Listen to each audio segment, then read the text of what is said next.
This is Mission Control Houston. Good morning. You're getting a look at the Cygnus Orbital ATK.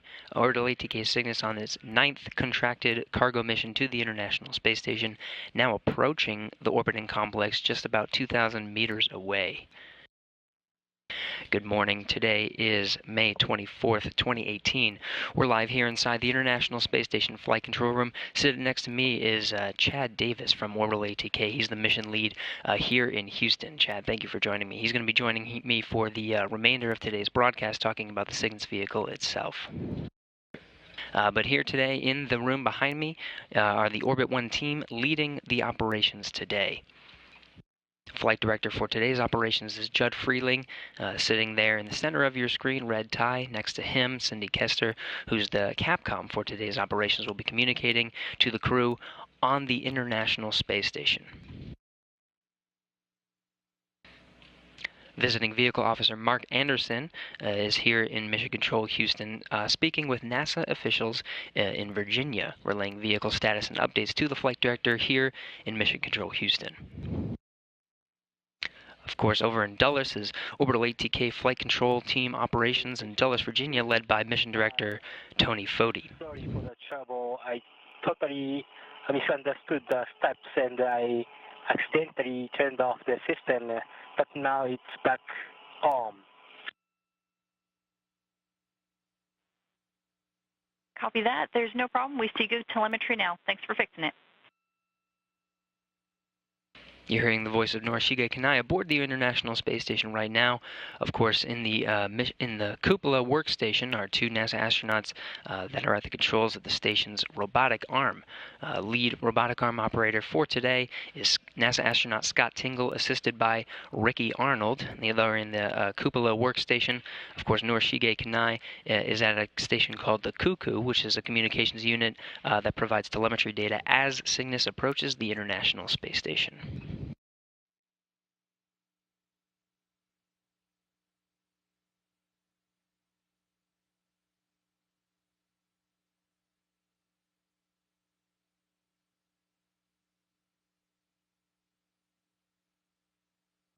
This is just under 3 days after the launch of Cygnus on top of Orbital ATK's Antares 230 rocket from Pad 0A at Wallops Flight Facility in Virginia, lifting off at 3:44 a.m. Central Time on Monday, May 21st.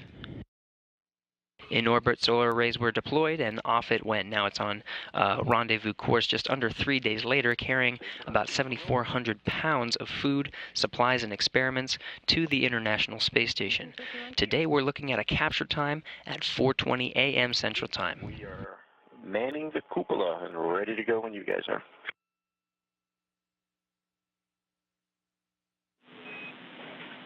Robo is ready, and we're right along with you.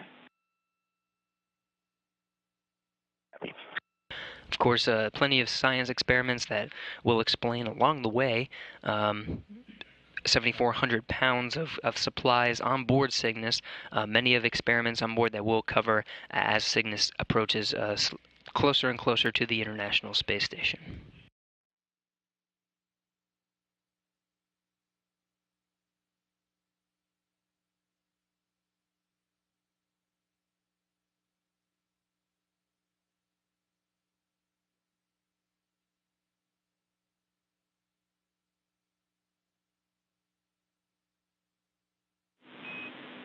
Station Houston on 2 for Cygnus. We're expecting about another minute in the ADV-3 burn, about 1,500 meters away.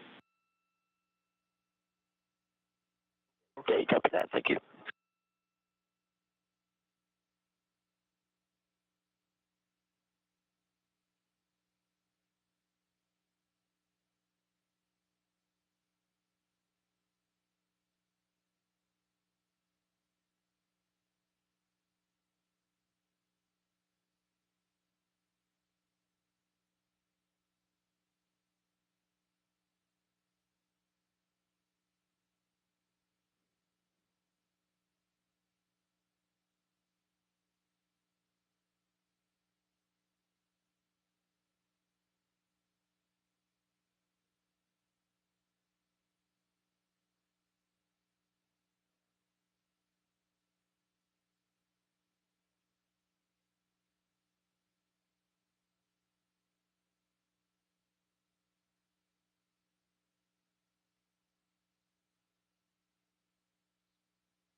Station Houston on 2 for Cygnus.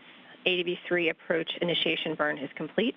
Expect to begin using 1.102 Cygnus approach and retreat monitoring shortly when Cygnus range reaches 1,000 meters.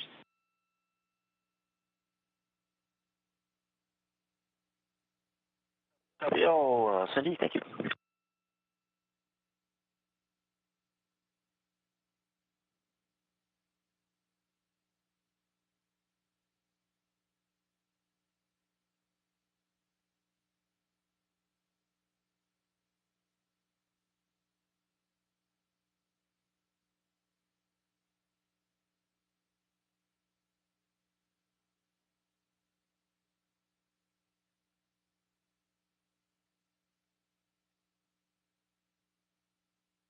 Of course, that was the voice of Sydney Kester, again, Capcom here in Mission Control Houston, speaking with the astronauts aboard the International Space Station. That was the voice of Norishige Kanai, who's looking at telemetry data, as Scott Tingle and Ricky Arnold are inside the cupola workstation at the controls of the robotic arm, waiting for the Cygnus to slowly start approaching. As you can see, this is a view from the Cuckoo workstation.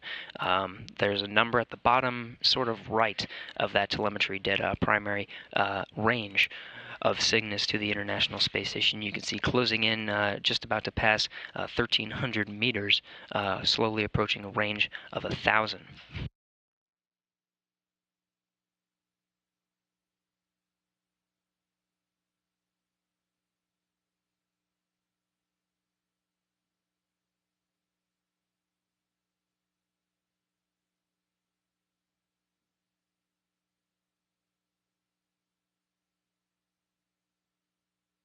Again, Mission Control teams in Dulles, Virginia. This is Orbital ATK's team communicating with the teams here in Mission Control Houston. A lot of work to prepare for today's events of capturing the Cygnus. Again, we're looking at a 4:20 a.m. Central Time capture today. Again, I'm sitting here with Chad Davis from Orbital ATK, who knows the Cygnus vehicle inside and out, and the operations, of course, leading the teams here in Houston. Now, a lot of work went into preparing for this capture. And you were here even earlier this morning. So what were some of the prep work that we did earlier today to get prepared for right now? Essentially, what we're doing is we're coming in prior to pre-jobs. We're going through all the systems, finalizing our last set of Delta V burns, and then once we pretty much do a poll on the Cygnus side from MCC Dulles, as well as a poll with the ISS, we get the final go to begin joint operations. So at that point, we know both vehicles are healthy and good to proceed on in to capture day. Now, the Cygnus vehicle itself has been orbiting the Earth for just about 3 days coming up on it. But it's sort of interesting because when it's orbiting, it's not necessarily orbiting how it's oriented right now. So how is it oriented right now versus the way that it has been for the past 3 days? Well, typically while we're in phasing operations, we do sun pointing. So that allows us to get the optimal sun focus on the arrays for maximum power, and then of course we have to adjust attitude as needed for possible spacecraft thermal conditions. And then once we get closer to the beginning of joint operations, we pitch over to what we call the LVLH, local vertical, local horizontal, which allows the spacecraft to be in a similar axis orientation to the ISS, and it optimizes the antenna pointing to the station so we can do space-to-space communications between the two spacecraft. So the LVLH, that's sort of parallel to the International Space Station. So when it's coming up, that's why you see it in that orientation, sort of matching the orientation of the space station. But other than that, it doesn't really need to fly sort of straight, right? You're actually facing the sun because that's where the most energy is. Yes, when we're in the sun pointing orientation, we're optimizing the focus of the sun on the arrays. But once we get closer to station, we've got a good charge on the batteries, and then at that point, the primary focus is good communications with the station as we're performing the rendezvous. Now again, Cygnus is approaching the International Space Station, about to cross the 1,000 meter range.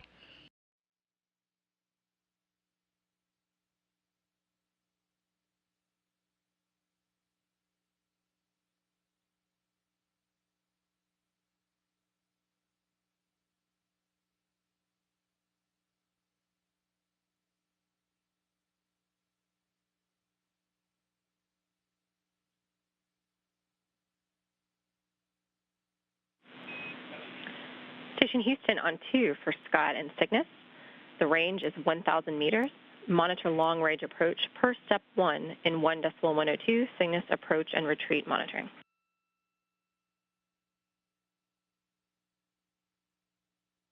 Step 1. It works, Cindy. Thank you.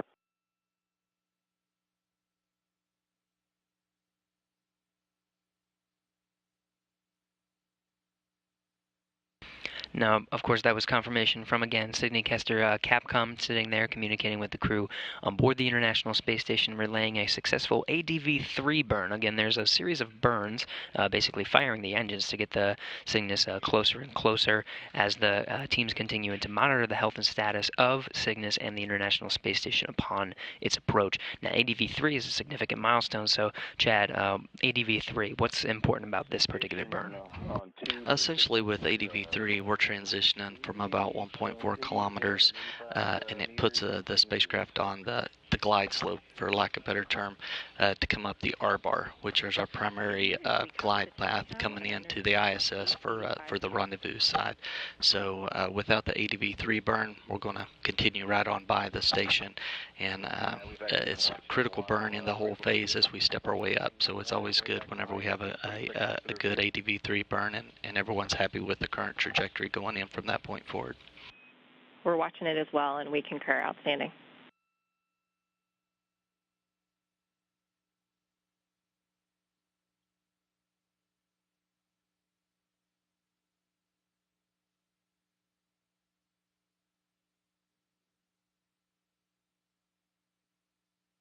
Now, reports coming from orbit. The Cygnus, you can see from the view of the workstation here, just closing in on 800 meters away from the station. Crew has a good visibility of the Cygnus vehicle as it starts to approach, witnessing the vehicle as it's getting closer to the station, reporting that it's looking pretty good from their view as they're continuing to monitor the health and status of Cygnus upon its approach, of course, after this important ADV-3 burn.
You can start to see the view of the Cygnus from the International Space Station. Great view as the International Space Station orbits the Earth, now 261 statute miles above just the south of the Indian Ocean, just west off the coast of Australia.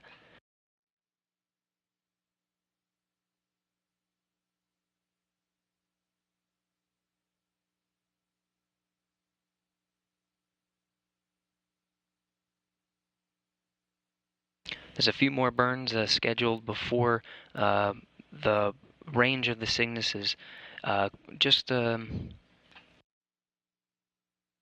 closing in on the 250-meter holding point. The schedule as it exists now, the Cygnus should be arriving at that point sometime before sunset, and then continue operations just shortly after sunrise.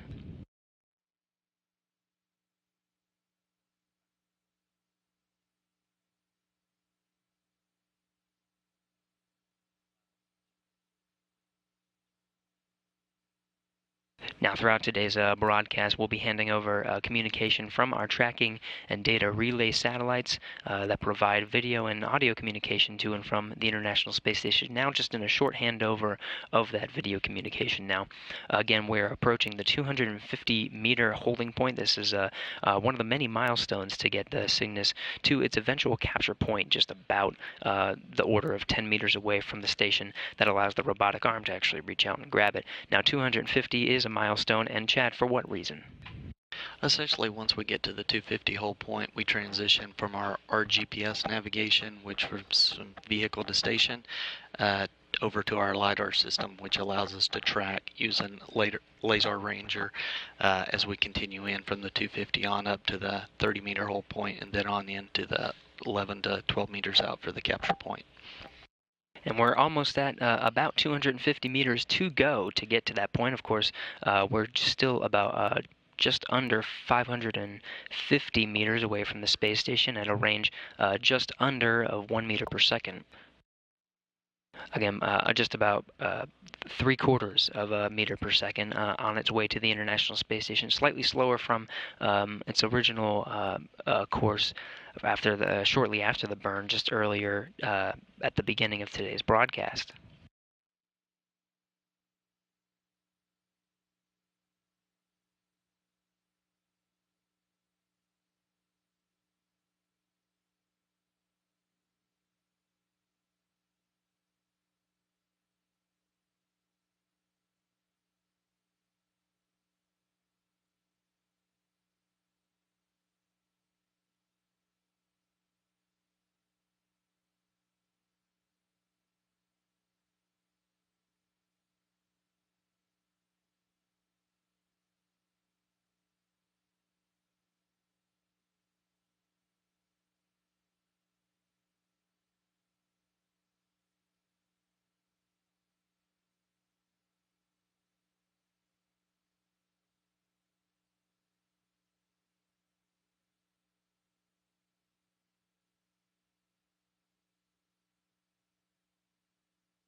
Again, a great view of Cygnus. Again, the space station just under 260 statute miles. Still over the South Indian Ocean. You should be seeing the west coast of Australia soon. We're about to skim past just the northwestern coast of Australia over Indonesia here shortly. Of course, we just completed the delta velocity approach, delta velocity burn number 3, which, as we described, is very important to actually approach the International Space Station. Now, just getting confirmation of ADV4. Now, this is also a very important burn. Is it the last delta velocity burn? Yes, correct. That's the last one, and then from this point on, we're going to be doing a slight, we call them hair hops, as we work our way up the R-bar from that point on. So this is that final burn. Again, this happened just at about the 500-meter mark.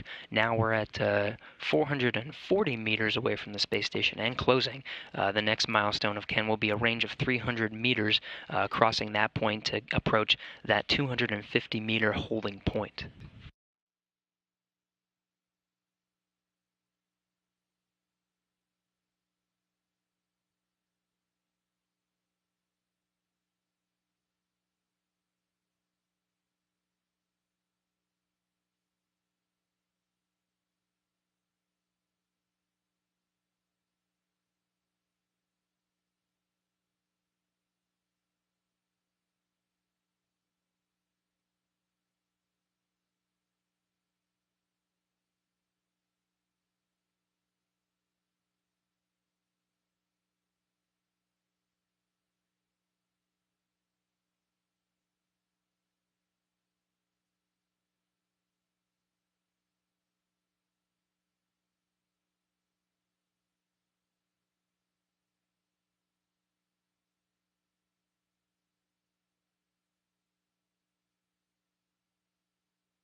Now, this is a view from the common berthing mechanism of the International Space Station. That's where the Cygnus itself will be berthed, again, to the nadir point, or the Earth-facing side. This is why it's pointing towards the Earth, of the Unity module, node 1.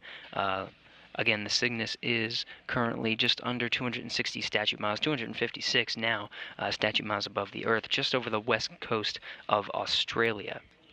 We're just crossing the 400-meter point, actually just crossing 370 meters now. Again, the next milestone range will be 300 meters. That gets us closer to the 250-meter holding point. The vehicle itself is named after J.R. Thompson, who is a leader in NASA. He was administrator for a while, and also Orbital ATK and Orbital Sciences before that. And Chad, you actually had the pleasure of meeting J.R. Thompson for a while and know a little bit about him.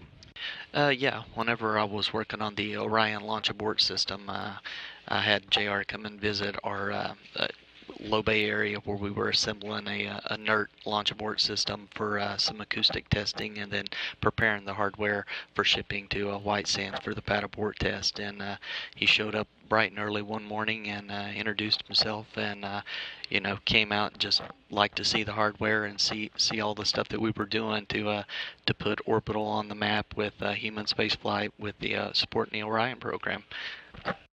Now, of course, Orbital ATK, one of the customers that provides cargo to the International Space Station regularly, a player in the aerospace industry. Now, J.R. Thompson, a leader in the aerospace industry, passed away back November 2017.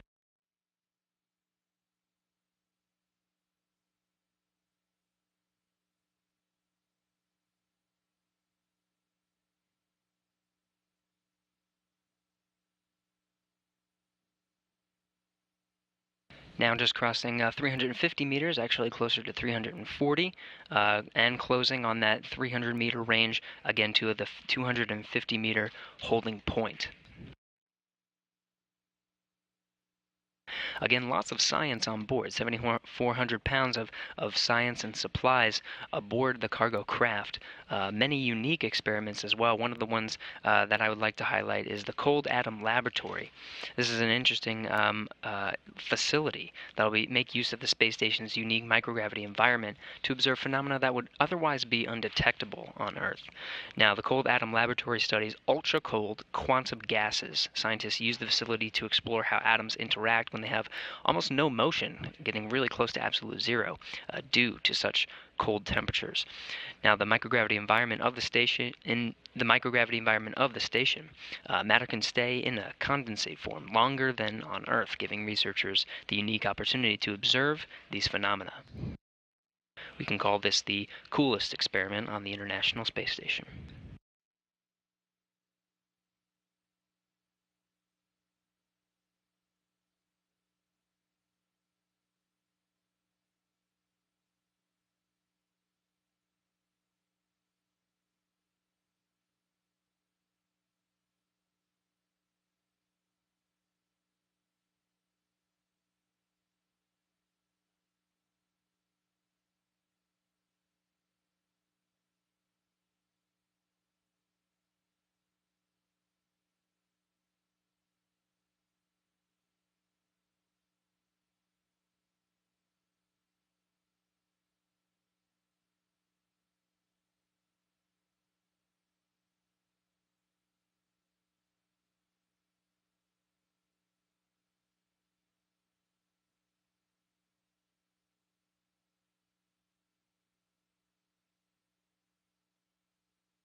Cygnus is now crossing over the 300-meter mark, 294 meters to be exact, again on the way to the 250-meter holding point.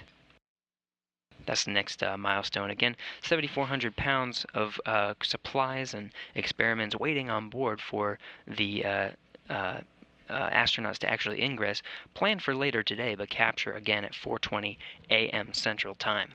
Many investigations on board. We already talked about the coolest one, but there's another one that actually has to do with navigation based on the stars. This one's called the Sextant Investigation. Chad, you know a little bit more about this one. Yeah, I thought it was interesting that the crew's actually taken up a sextant instrument like they used in the days of the sailors to navigate via the stars, and some of the from the Apollo days they use instruments the same to be able to verify the computers had them in the right location for their guidance. And they actually have a sextant instrument on board Cygnus so that the crew can use that and help them sort of test the abilities for emergency situations in Orion once it starts doing its deep space exploration activities and missions out to the gateway at some point. Very important. Of course, they'll have the reliable instruments that will actually take them where they need to go and use the onboard computers to navigate. But it's nice to have that backup of navigating via the stars, just like in the good old days. Exactly.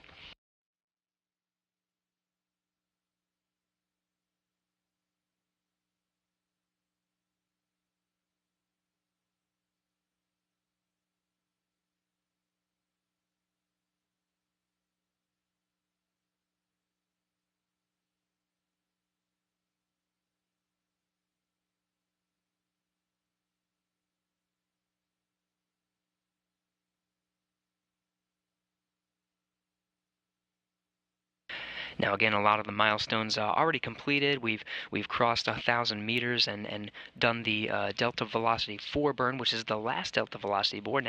Now we're looking towards those hair hops that Chad was talking about before, crossing the 300-meter mark. Again, the next checkpoint is this hold at 250 meters to assess the following steps to get closer and closer to the space station, to just about 10 meters away. So NASA astronaut Scott Tingle and Ricky Arnold that are in the cupola workstation at the controls of the station's robotic arm can reach out and bring on the 7,400 pounds of crew of supplies and experiments on board the International Space Station. 9494, and the meter is the Copernicus.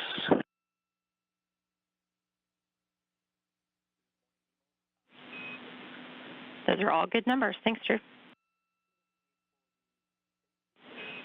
While I have you, I can also give you that the PCA pressure is 742.2 millimeter Hg. Copy that and got that off the display, and that checks out. I read 742 on the multimeter. Copy all, and we're hearing a good check. I concur.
Now, again, just under 260 miles away from the space station. 250 is our next milestone.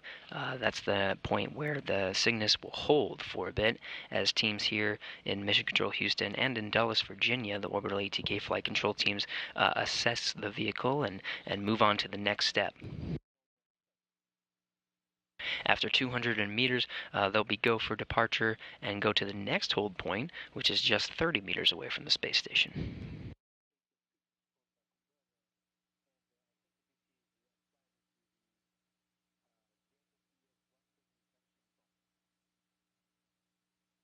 Space station and Cygnus getting closer to the terminator line of the Earth, crossing into an orbital nighttime. We should be arriving at the 250-meter holding point during the daytime. You can see from the view of the common berthing mechanism that Cygnus will later actually berth to later today after our capture coverage will come back on for berthing. But right now, the International Space Station, 252 statute miles, just crossing over the Philippines Sea and into the North Pacific, where it will enter an orbital nighttime. But again, 250 meters, looking at arriving at that point during the daytime here shortly.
Hard to tell from this view, but the rate of approaching the station has slowed down significantly. We're actually under 0.05 meters per second, closing in onto the 250-meter holding point, just crossing 252 meters, slowing down ever so slightly to the 250-meter holding point gently before they start calling the hold and then assessing the progress here in Mission Control Houston.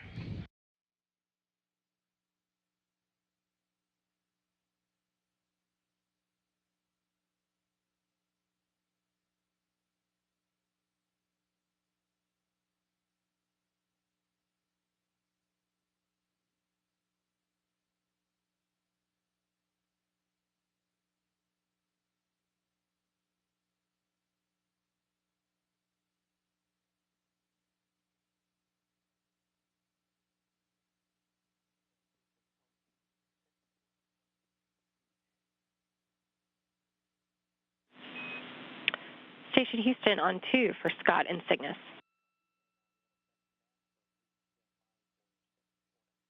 Go ahead.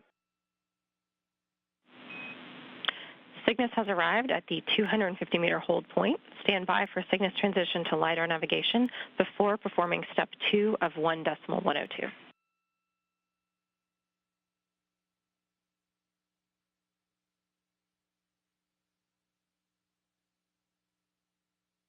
Copy.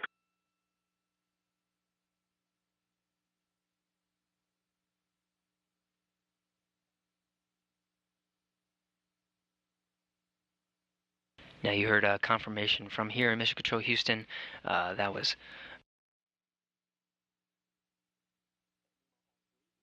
from here in Mission Control Houston. That was Cindy Kester confirming. That was Capcom confirming to the crew aboard the International Space Station a hold at the 250-meter holding point. Again, you can see from the views here the space station starting to cross over into an orbital nighttime holding. During the daytime, getting good views of Cygnus before we cross over into night. The call from the Capcom Sydney Kester was to switch, now that we're at the 250-meter holding point, to switch to LiDAR navigation. Now, Chad, what does that mean?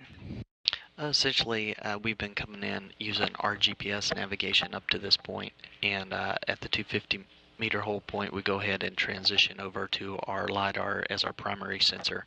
And then we've got also TRIDARs as well, and we have a primary as well as a secondary that allows us to go in case we were to lose one of those. You know, we've still got the ability with 2 of the 3 to proceed on in for a safe rendezvous. It gives us the redundancy that we always like to have in human spaceflight.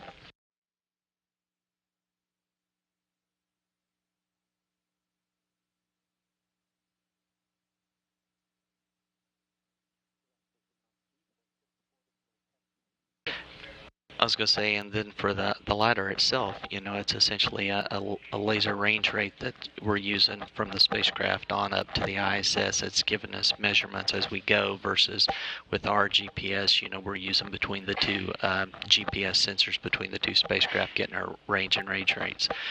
So that helps give us, you know, higher fidelity in what we're doing as we're on the approach. And additionally, while we're sitting here at the 250 hold point, we also do a repress of a propulsion system, which, you know, our prop lead, he looks at and sees what the current pressures are looking like, and then if we need to do the repress, he'll go ahead and get permission to go ahead and do that. Otherwise, if we're in a good pressure already, then we'll leave things as they are and press on in from the 250 hold point. That's important from the standpoint of once we started joint operations, we went and we're only using our RIAs for controlling the spacecraft versus our larger engine we used back in the DV burn, our biprop system.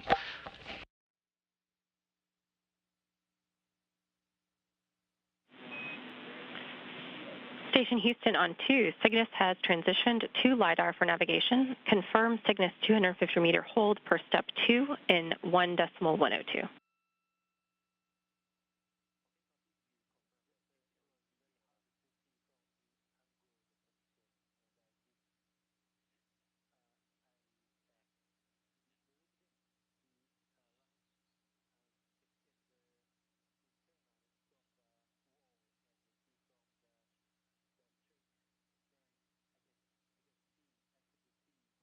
Station on 2, we can confirm all of step 2 at 250 meters, and in P1 lower outboard, we are just about on and on, maybe a slight offset to the starboard per block Bravo.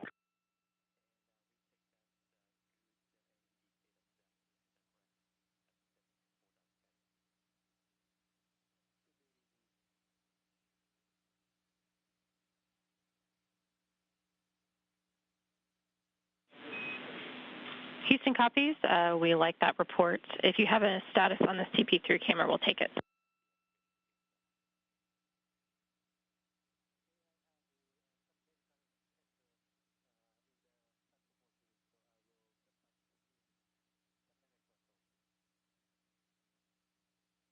Yeah, and that's one lower outboard. We're looking about 5 vehicle widths offset to the port side and 1 vehicle length forward.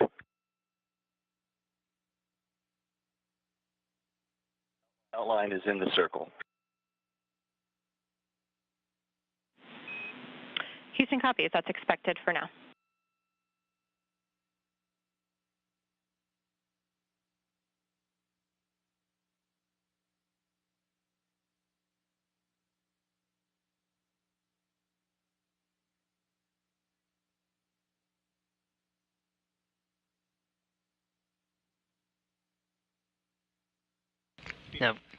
Now, of course, we have a good view of the Cygnus from the cameras aboard the International Space Station, holding again at 250 meters, but the crew aboard the International Space Station has a slightly better view, reporting good telemetry as they determine whether to go through the next steps and depart 250 meters.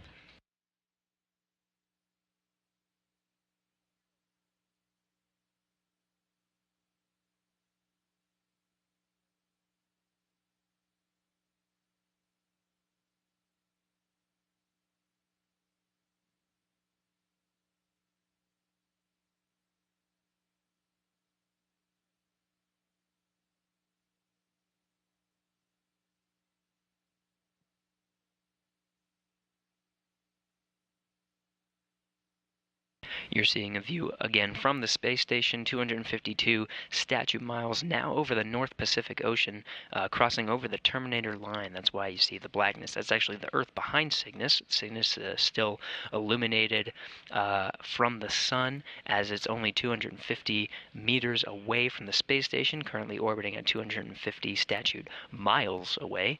Now over the North Pacific Ocean, we'll start to see that view getting dimmer and dimmer as we cross into an orbital nighttime.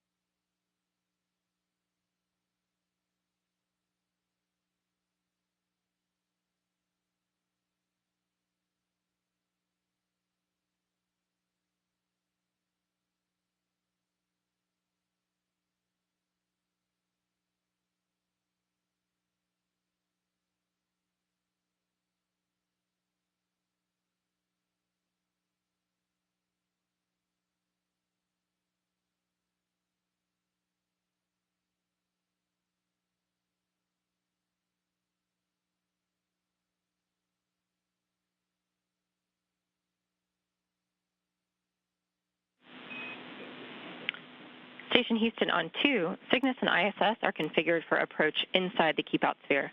Expect approach to resume shortly, and stand by for the Cygnus PCS command checkout.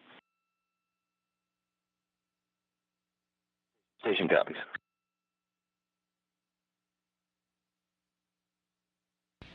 Holding at 250 meters for just about 9 minutes. Confirmation from here in the ground up to the crew members aboard the International Space Station at the controls of the station's robotic arm. Again, Scott Tingle. You're hearing the voice of Ricky Arnold, who's right next to him. Scott Tingle, of course, as the prime robotic arm operator. Ricky Arnold providing communication and telemetry down here to the ground. Just got confirmation that we're looking good at the 250-meter holding point, now beginning the next steps to depart 250 meters. We'll give you a status update once we're on our way to the 30-meter holding point.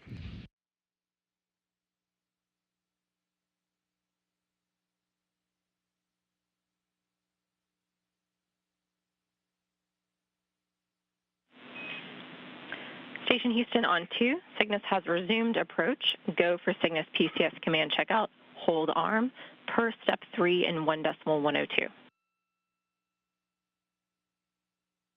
Station copies in work.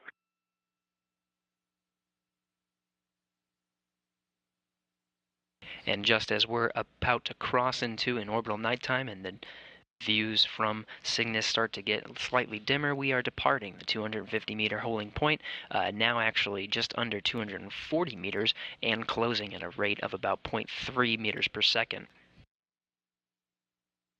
Of course, very shortly we're going to be crossing the keep-out sphere. This is a sort of 200-meter just sort of general line drawn around the International Space Station, but it's a pretty significant milestone once we cross the 200 meters. Now, Chad, what does that mean, the keep-out sphere? Essentially, we treat the keep out sphere. That's the big crossing point. Whenever we're coming in with Cygnus, we get confirmation. The crew and everyone on board is under the understanding that we're coming in at this point, and the ability, once we get to the 30-meter hold point, they'll have the ability to send us on an abort or retreat or whatever they need to do to sort of help control the safety of the crew on the ISS. And we also obviously have that capability from the ground as well. But the 200-meter point is just the point of safety for the crew, just to keep everyone in the awareness of we're coming in for the closer 300 or 30-meter as well as the final capture point. And of course, we're closer now, just crossing 215 meters away from the space station. 15 meters to go until we cross into the keep out sphere.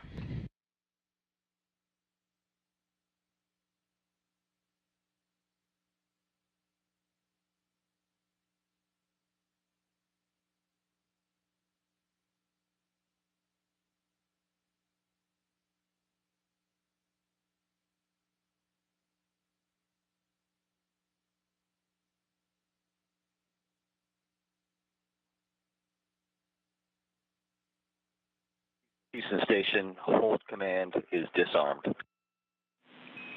Houston, copy is checking.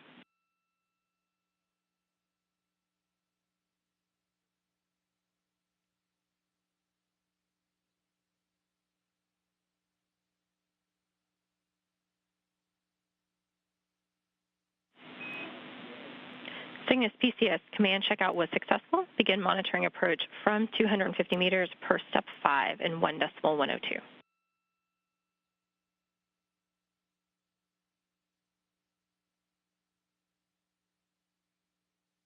The 193 meters, no change from the last report.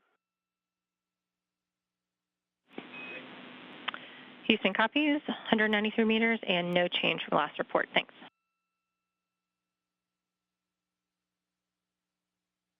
So you just heard confirmation from the crew aboard the International Space Station. Cygnus is inside the 200-meter keep-out sphere. Crew now has the authority to issue an abort if no comm with MCCH, and the light is outside the corridor. Station copies.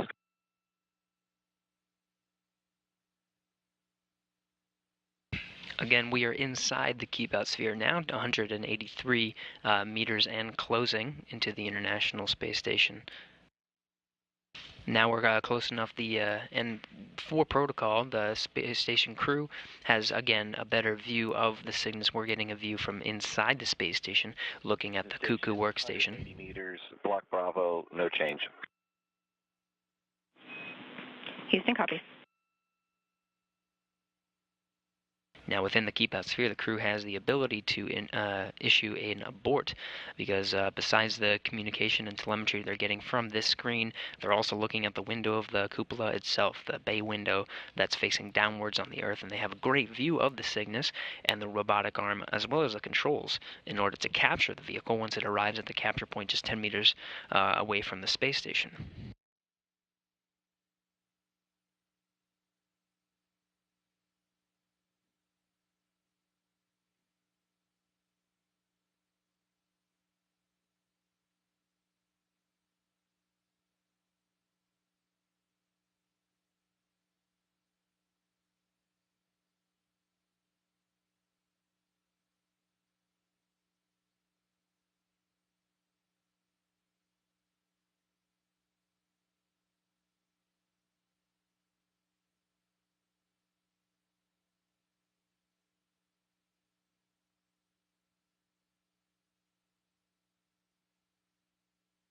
So again, crossing the keep-out sphere after departing the 250-meter holding point. Next holding point at 30 meters. A lot can happen in that time, and Chad, you actually work with your team to sort of run through simulations of what could possibly happen in this time. 158 meters, no change on P1 lower outboard, S1 lower outboard starting converge, maybe 3 vehicle widths to the port and a half a vehicle length to the starboard. Everything else is nominal.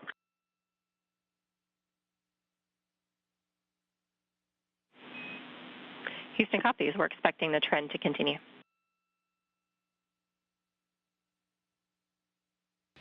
Reports from the station looking good. The Cygnus again oriented in line with the space station, approaching to the 30-meter holding point. Now just crossing just below 150 meters away from the space station at a range of just about 2.2 meters per second.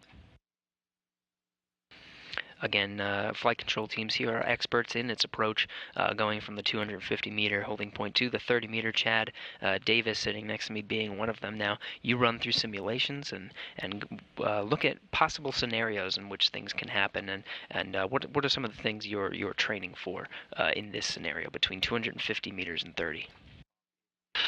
Essentially what we do whenever we're doing joint simulations with MCC Dulles and MCC Houston is we'll look at different activities that can happen throughout the joint operations activities, not just between the 250 to 30, but for instance on this one we might throw in a malfunction that would have to do with the prop system, or they would have an indication of a latch valve open that wasn't supposed to be open, or vice versa.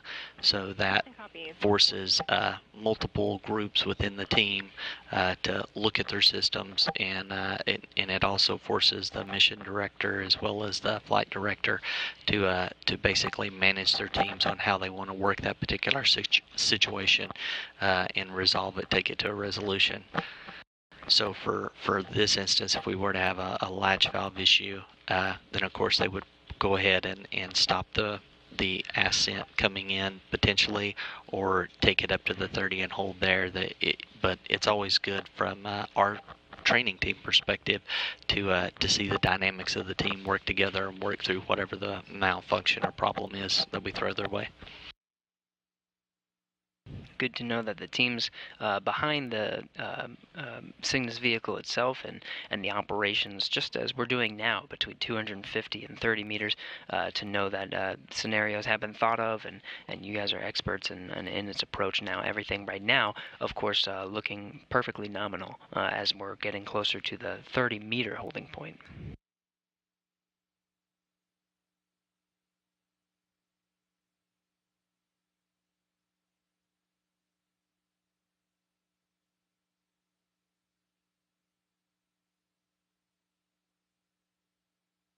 Houston Station, 125 meters, Block Bravo, no change, either monitor. Houston copies.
Houston Station, 100 meters, P1 lower outboard, no change, S1 lower outboard, 2 vehicle widths to the port, half vehicle length forward.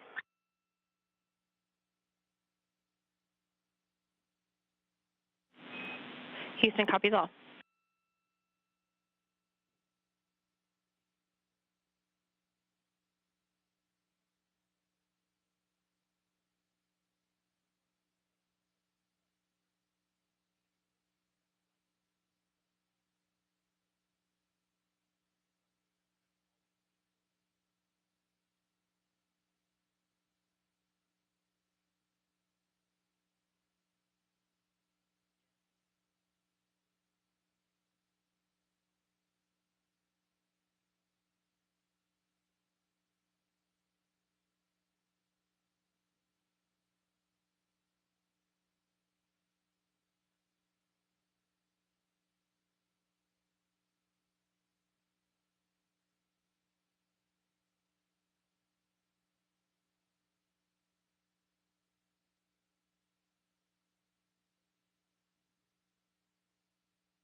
Now the Cygnus crossing beyond the 100-meter point, you're seeing views from the space station looking down at Cygnus as it's just under 100 meters away from the space station. Again, we're looking at the 30 meters as the next holding point for that vehicle.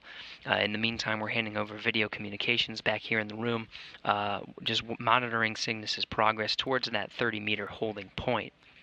You can see just before we cut away and lost the signal, we were seeing the views from Cygnus, but it has been illuminated for quite some time, even in the dark pass. That's due to a high beta angle. You can see here on the map the beta at the top left of the screen. Basically, the trajectory of the space station and Cygnus as it's orbiting around the Earth is sort of following the Terminator line and skimming just at the edge where the sun may be peeking over. We may see a little bit more illumination than normal as we're in this trajectory and into the night pass. Again, looking to the space station right now, 252 statute miles above the Earth. We're actually over the United States right now, just as we're passing east of Brazil. We'll cross into the an orbital daytime, but we'll have some nice sunlit views of the Cygnus throughout that time. P1 lower outboard, S1 lower outboard, we've lost sight of the vehicle in darkness.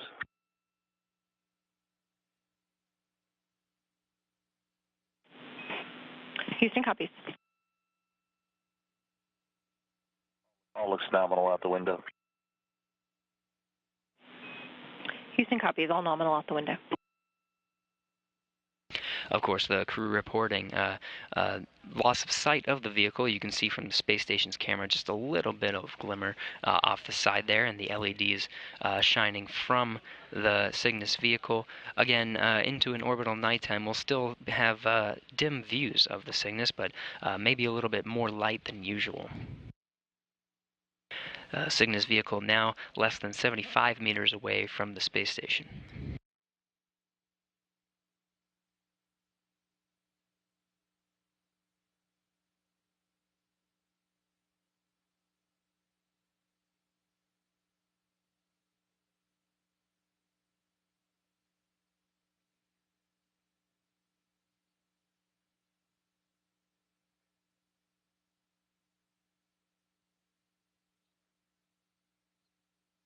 Houston station at 70 meters, no change.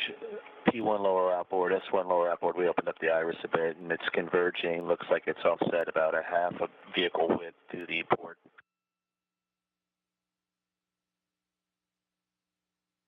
All else nominal. Houston copies.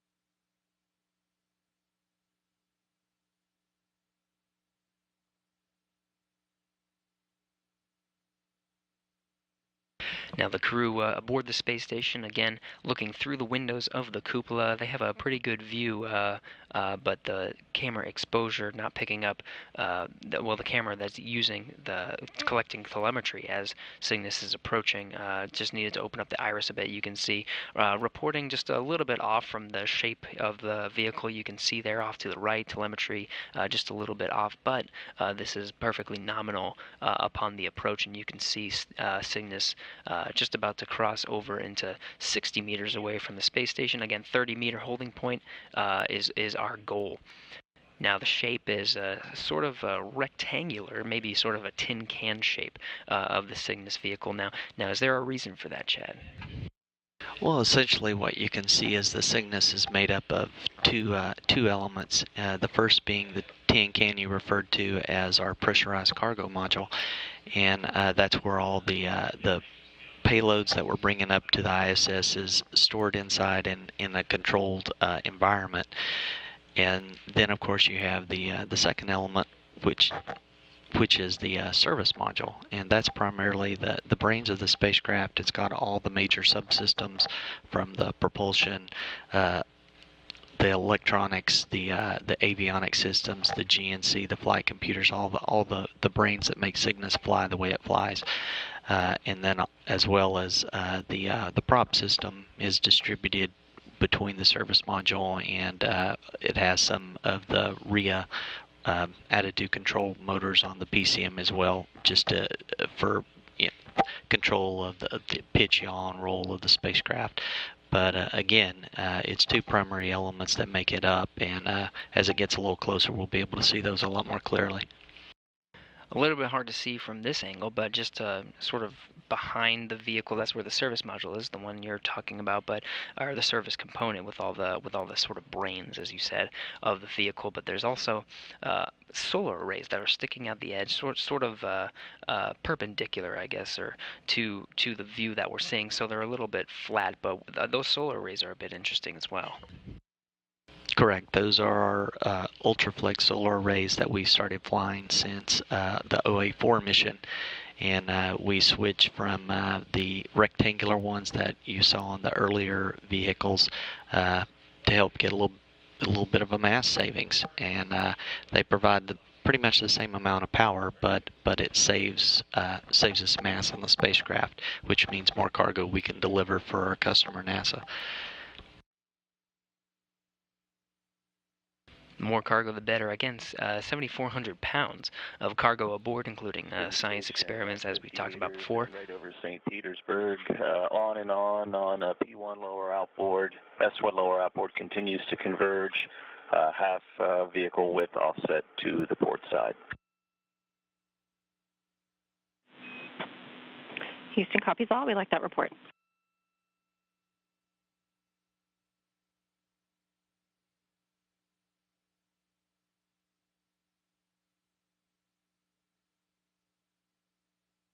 You can see a little bit of glisten off the left side of the vehicle right there. Again, at that high beta angle as we're orbiting the Earth, getting a little bit of sun even during an orbital nighttime, giving some good views and telemetry from this Cuckoo workstation that we're looking at right now. 50 meters and closing. Again, the 30-meter holding point is the next milestone.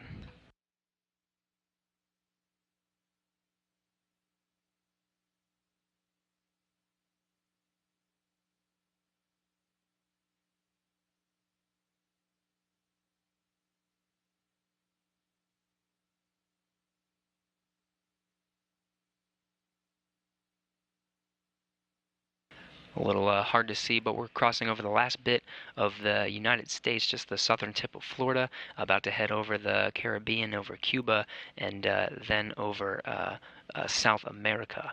It'll be just east off the coast of Brazil, possibly Uruguay, that will start seeing more and more sunlight as we, again, are at that high beta angle, a little bit of sun glistening off the Cygnus as it approaches towards the 30-meter holding point, still 45 meters and closing, even getting some sun now.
Houston Station, 40 meters on and on, P1 lower outboard, S1 lower outboard, no change. Houston, copy law. Just heard the report from the crew, 40 meters in closing, again 30 meters is our holding point, just under 10 meters to go. Again, we're at that high beta angle now, crossing over the Caribbean, soon to over the northern coast of South America, 250 miles above the Earth. Still at that high beta angle, so just a little bit of sun peeking over the terminator line as we're in an orbital darkness.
Hard to see, but once we're getting closer to the 30-meter holding point, 32 meters just about, and closing, the rate has slowed down significantly. We're now just about 0.04 meters per second as we're getting closer to the 30-meter holding point to slow down and hold at that position.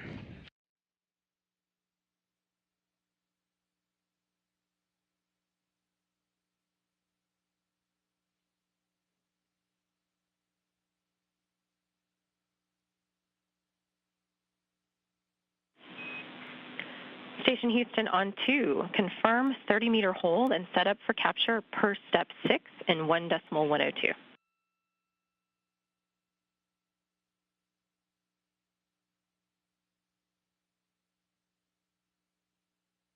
And work.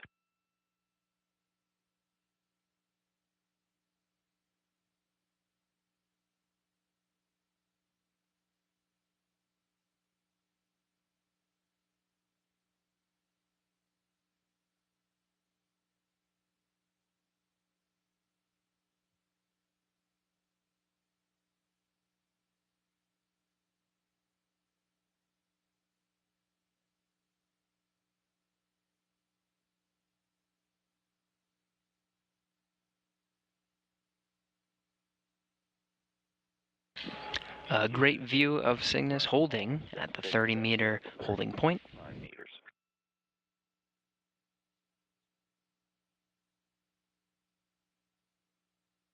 And at 30 meters on and on P1 lower outboard, S1 lower outboard, no change.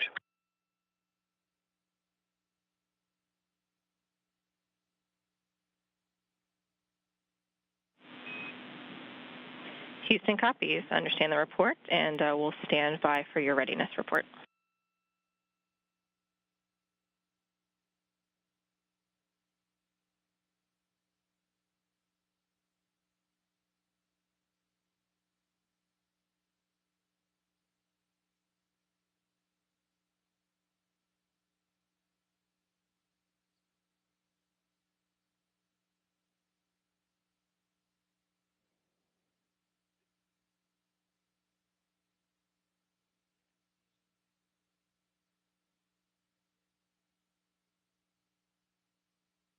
So again, confirmation from the crew. They're looking at good telemetry as this Cygnus is holding at 30 meters. Space station is 250 statute miles above the Earth, just crossing over Venezuela right now. We'll be entering into an orbital daytime here soon, as we're still getting sun across the terminator line. Again, the space station and Cygnus flying at a high beta angle, so a little bit of sun coming from over the terminator line as we're flying over South America right now.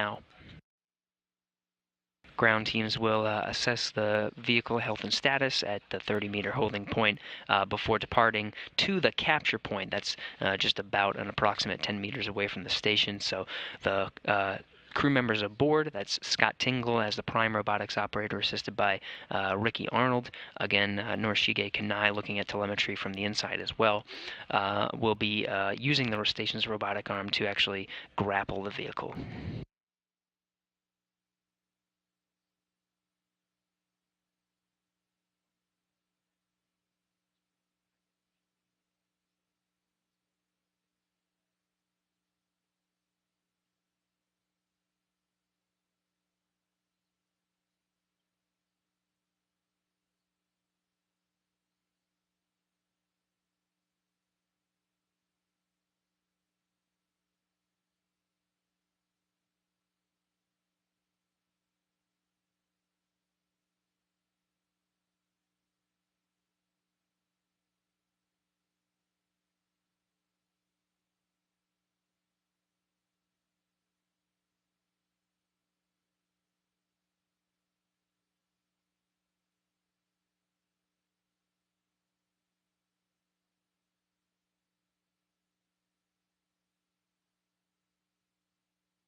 Great view of Cygnus as it's holding at 30 meters. Again, just assessing the health and status as we're about to depart the 30-meter holding point to get into its capture position. You can see a lot of the features of Cygnus as we're at this close angle.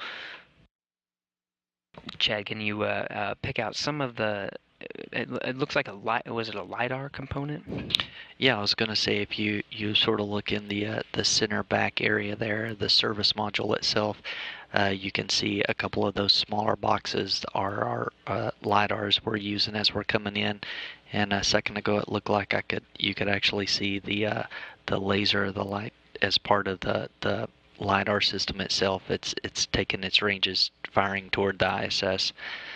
Also, if you look in the upper portion of the back area of the service module, sort of looks like a white rectangle area, a little bit larger.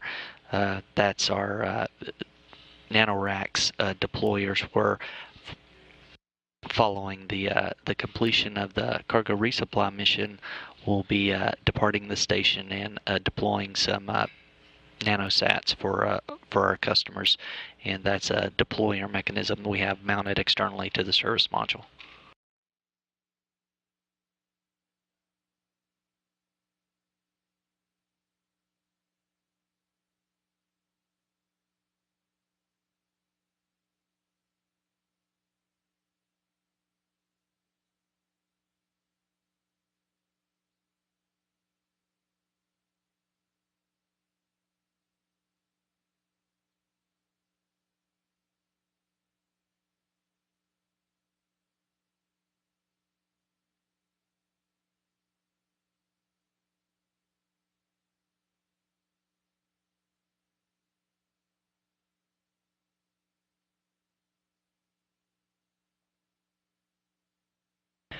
So as Chad was discussing, Approach to the capture point.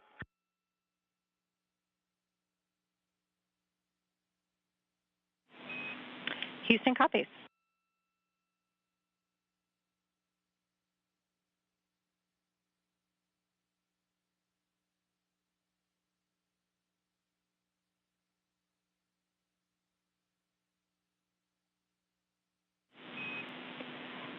Station Houston on 2. Cygnus is ready to proceed to the capture point. Expect approach to resume shortly. Station copies.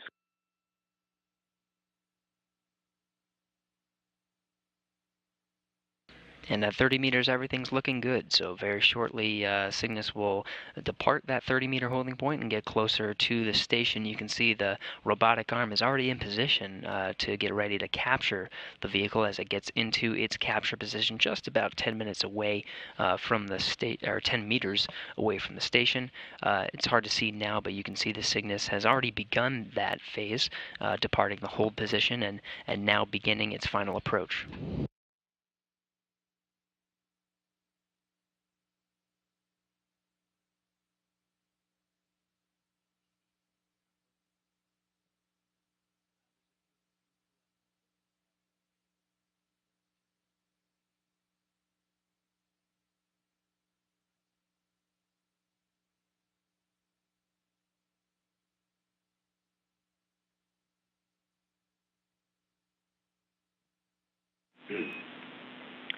Station Houston, Cygnus has resumed approach to the capture point.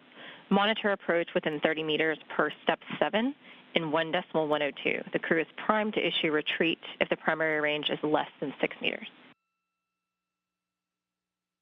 Station copies.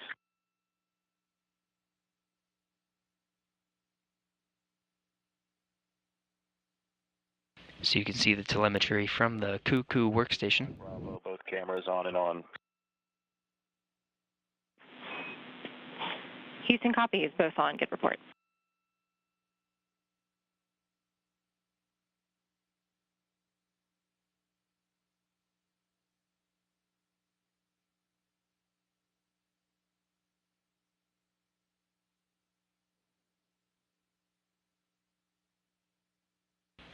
So the crew aboard the International Space Station will continue to monitor the progress of Cygnus as it gets closer to the capture point. You can see 26 meters and closing into the point where it's going to get closer and closer to that robotic arm that you can see sticking out from this view of the Cuckoo workstation that's providing telemetry of Cygnus as it is approaching closer to the station. The station's robotic arm already in position, getting ready to capture Cygnus once it arrives at the point just in front of the station's robotic arm. 25 meters.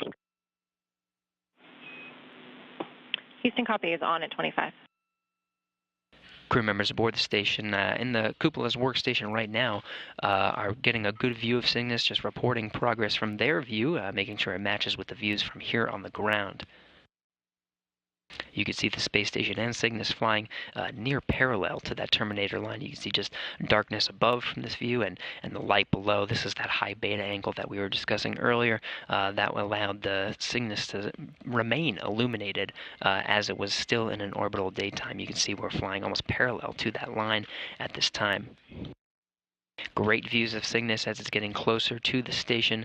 You can see just the bottom right corner, as Chad was describing before, the LiDAR system that's providing communication and telemetry of Cygnus to the station. Just at the bottom right, that's the service module, and there's a lot of components as we were discussing earlier, but there's a sort of a blinking red light, and that blinking red light is actually the laser firing and providing the communications from Cygnus to the telemetry from between Cygnus and the International Space Station. Ultraflex solar arrays just below that, illuminating and gathering power in from the sun as it's approaching the International Space Station towards the capture point, just 10 meters away from the space station. Space Station and Cygnus now crossing into the over the Atlantic Ocean, 255 statute miles above the Earth, just east off the coast of Brazil and Uruguay.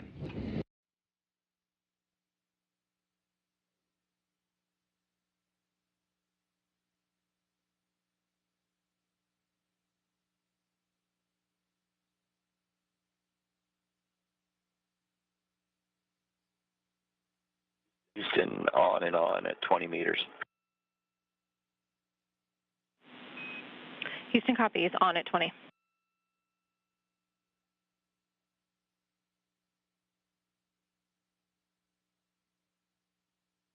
And Gary, if you notice on this view, you can see at the very aft end of Cygnus, the probe and the PBGF, that's the power video grapple fixture that the SSRMS, the robotic arm, will reach out and grab a hold of Cygnus with. It's a real clear view of it right now off the aft end of the service module. That's right, we're looking straight down from the space station. The camera's looking sort of down, and you can see the Earth below. It's just at the back there, that little pole sticking out. Once it gets into position, you'll get a different view, and that's from the view of the robotic arm itself. It won't look like a pole from that view. It'll look more like a dot, and that's actually the line, the probe, as you're saying, that actually helps them to guide the robotic arm into its into capture the vehicle. Again, we're looking good right now. Arriving at the still going for a 4:20 capture time as we're approaching the capture point just 10 meters away.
Great views now now that we're over the South Atlantic Ocean, 258 statute miles above the Earth right now.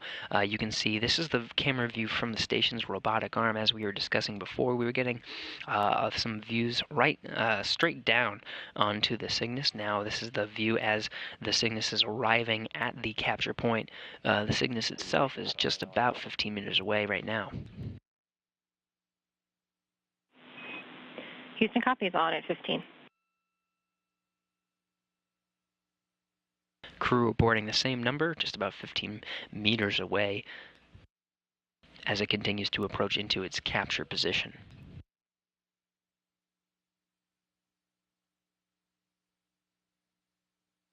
You can see in the back there the service module components, as we were discussing earlier, that provide sort of the brains of the vehicle. To the left there, that white structure is the NanoRacks CubeSat deployer that will be used to deploy CubeSats after Cygnus has left the station and deploy CubeSats around low Earth orbit.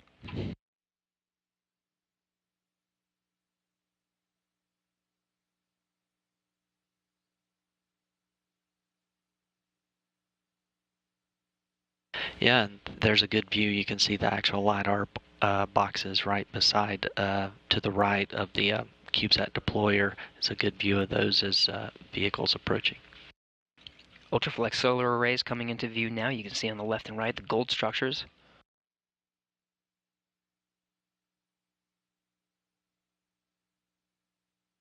The grapple fixture is that sort of three-pronged circle that you can see just at the lower back end of the Cygnus. And the white straight line with the sort of circle or pin in the middle, that was that bar that was sticking out before. That'll help guide the station's robotic arm into capture the vehicle here in a few moments.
Station Houston on 2, confirm capture point hold per step 8 in 1.102.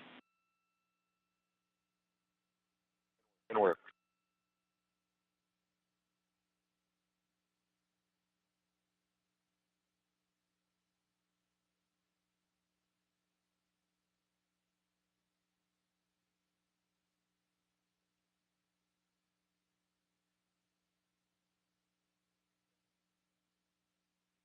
So confirmation here from the ground that the Cygnus has arrived at the capture point. Again, we're looking at 12 meters away from the space station now, but you can see its position just in front of the robotic arm. They'll do a poll here in Mission Control Houston for a go, no-go to proceed with that arm moving closer and closer to the Cygnus that's now currently holding. All of step 8 at 12 meters, and we've been seeing the intermittent TDRIS to VVLOS. I'm sure you guys have. Is that an issue? Checking.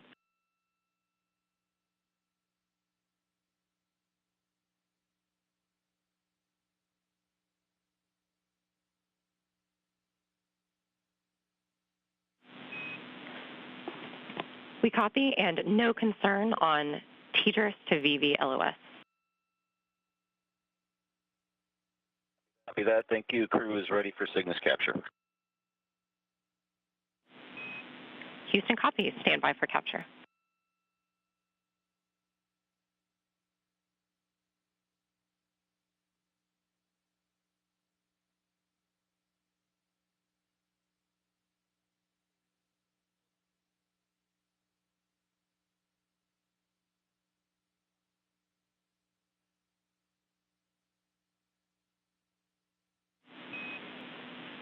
Station Houston on Space to Ground 2. You are go for Cygnus capture sequence, step 4 in 1.110 Cygnus capture.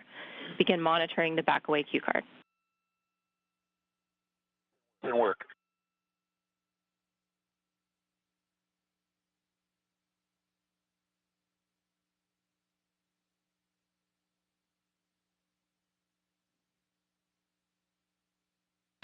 So everything going very smoothly as we're transitioning into move into the capture point. Cygnus currently holding just about 12 meters away from the space station, right in front of the station's robotic arm. After the polls here in the room, looks like all teams here are go for capture. And then we'll just wait for confirmation from orbit. Scott Tingle and Ricky Arnold inside the cupola workstation, working the station's robotic arm. The camera view that we're seeing right now will start getting closer and closer to capture the Cygnus vehicle today.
Cygnus holding pretty steady right now. The space station and Cygnus 263 statute miles above the Earth, just south of the Atlantic Ocean, about to pass over the southern coast of Africa and then pass that into the Indian Ocean.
Cygnus vehicle holding rock solid in its position just over 12 meters away from the station right now. Robotic arm in position. Scott Tingle and Ricky Arnold in the Cupola workstation aboard the International Space Station right now, flipping the switches, getting the arm properly configured to begin moving the arm closer and closer to capture the Cygnus vehicle today.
Cygnus vehicle seemingly anchored into place as its rates are rock solid, holding in its capture position just over 12 meters away from the space station. Now where you can see the arm itself is in motion, slowly going into capture the Cygnus vehicle today.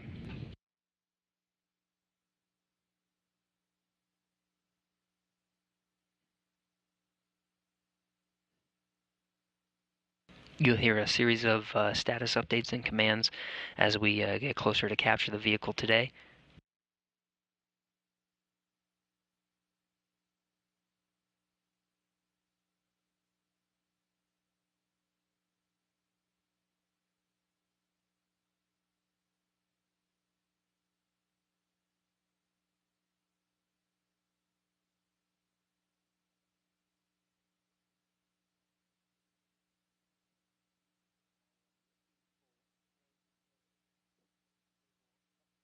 Three meters and closing.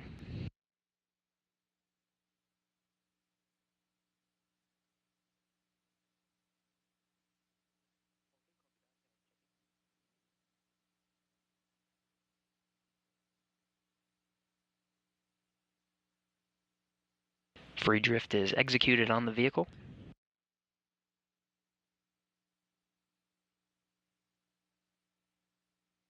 Two meters and closing.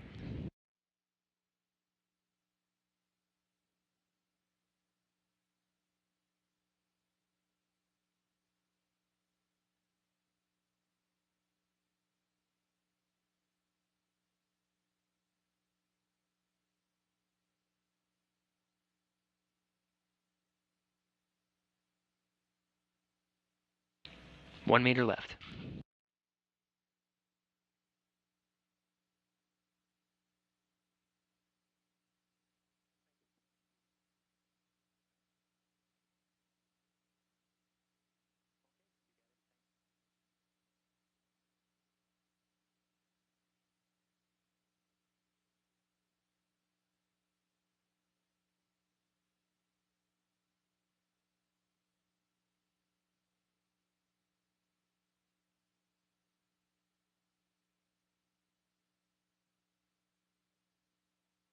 Robotic arm is over the pin.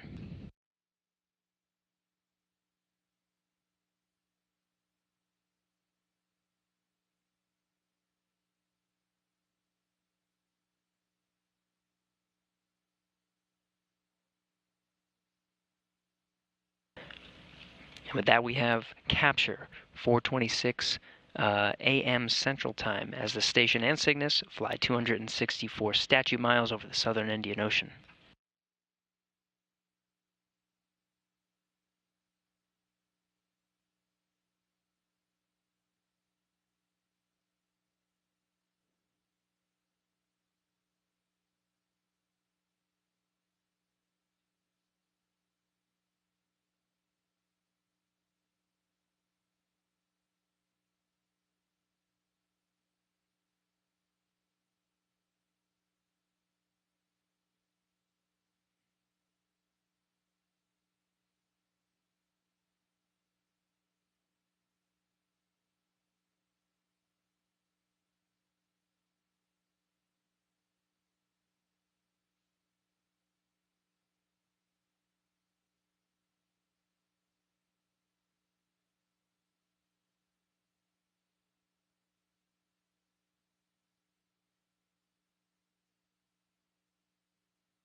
losing video communications. But again, we have a successful capture of today's vehicle, the Cygnus Orbital ATK Cygnus cargo craft, on its 9th contracted mission to deliver cargo to the International Space Station. You can see the congratulatory handshakes at control teams there at Orbital ATK.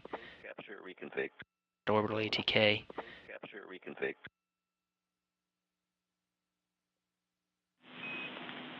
Houston copies. We understand we are go for Cygnus post-capture reconfiguration. Excellent job, guys. You've got a whole team down here in Houston with big smiles on their faces, and I know I can say the same for the folks out at Dulles and our partners around the world. Great work.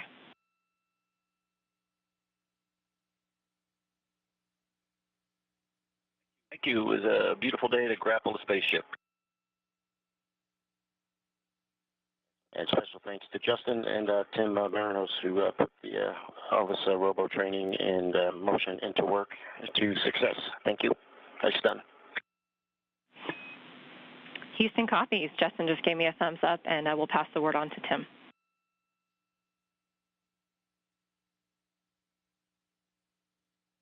Some congratulatory words and specific callouts from the crew aboard the International Space Station. Again, it was Scott Tingle and Ricky Arnold in the cupola workstation today, working at the controls of the station's robotic arm to bring the arm in to capture the Cygnus cargo vehicle today. Again, that capture time was 4:26 a.m. Central Time. The Cygnus vehicle and International Space Station were flying 264 statute miles over the southern Indian Ocean. With that, the teams here in Mission Control Houston will start prepping for post-capture timelines and procedures. Robotics officers on the ground will maneuver the station's robotic arm to position Cygnus just under the berthing mechanism of Unity at the nadir port, the Earth-facing side. That's where Cygnus will call its home until July, before it departs with some disposable trash and burns up over the Pacific Ocean.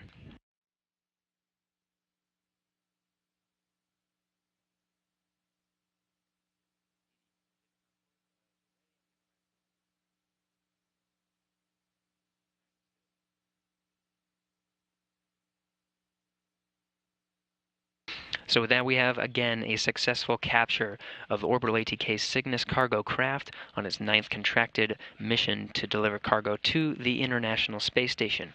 Congratulations to the teams here in Mission Control Houston, and of course the flight control teams over in Dulles, Virginia, with Orbital ATK's flight control teams. Congratulatory handshakes again delivered there as a successful delivery to the station was accomplished. Now we'll delay coverage for now and come back later to begin coverage of berthing the Cygnus cargo vehicle to the International Space Station. That coverage again begins at 6:30 a.m. Central Time, 7:30 Eastern today.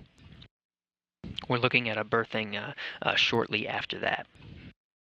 I'd like to thank Chad Davis for coming on console with me today and sharing his expertise of the vehicle itself, the Cygnus cargo vehicle, as well as providing some insight into the mission operations on that side. Chad, thank you very much. Sure thing. I appreciate you having me. With that, we'll wrap our coverage for today's operations to capture the Cygnus cargo vehicle, delivering 7,400 pounds of supplies, food, and experiments to the International Space Station. This is Mission Control Houston.